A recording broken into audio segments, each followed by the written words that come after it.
কক্সবাজারের টেকনাফে সাগরে ৫৮ দিনের মাছ ধরা নিষেধাজ্ঞা শিথিলের দাবিতে মানববন্ধন করেছে উপকূলীয় জেলেরা।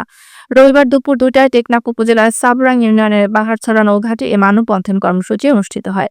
মানববন্ধনে অংশ নেওয়া জেলেরা বলেন, রোজার মাস জুড়ে সাগরে মাছ না পাওয়ায় আমরা বিপাকে পড়েছি। ঈদের পরেও লঘুচাপের কারণে মাছ ধরা যায়নি। এমন অবস্থায় আবার শুরু হয়েছে সরকারি নিষেধাজ্ঞা, যা আমাদের জন্য আরও সংকট তৈরি করেছে। অনেকের ঘরে চাল নেই, তরকারি নেই, এমনকি সরকার থেকে বরাদ্দকৃত চালও আমরা পাইনি। সামনে কোরবানির ঈদ, বউ বাচ্চার খরচ চালানো আমাদের পক্ষে অসম্ভব হয়ে পড়েছে।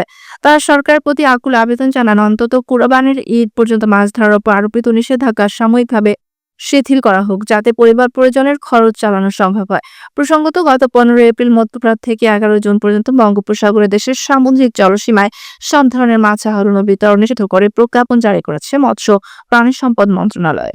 আমাদের ৬৫ দিন এই ৫৮ দিন বন্ধকে আমাদের জেলে পরিবারের বিবেচনা করে যাতে আমরা অনাহারে মৃত্যুবরণ না করি, না খেয়ে মৃত্যুবরণ না করি, আমাদের বন্ধকে কিছু কমায় আনুক বা কোনো আমাদের জেলেদের কোনো খাওয়ার ব্যবস্থা করে দেক, কোনো কর্মস্থানের ব্যবস্থা করে দেক।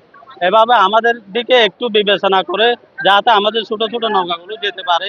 সরকারের কাছে আমরা এই অনুরোধটা করতেছি, যাতে আমাদের দিকে আমাদের গরিব আমরা যাতে শত শত পরিবার না খেয়ে না মরার ব্যবস্থা একটু সরকার। তাহলে বন্দরের উপর গিয়ে করে আজকে বিগত ১৫-২০ দিন হয়ে গেছে।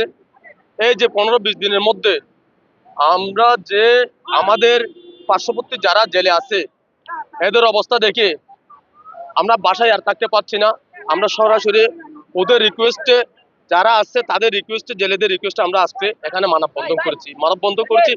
তাদের অবস্থা দেখেছি যে ১২ মাসের মধ্যে এরা জাল মারতে পারে ৪ থেকে ৫ মাস, আর ৪ থেকে ৫ মাস ইনকাম করে ৬-৭ মাসের জমানো টাকাগুলো খরচ করতে হয়।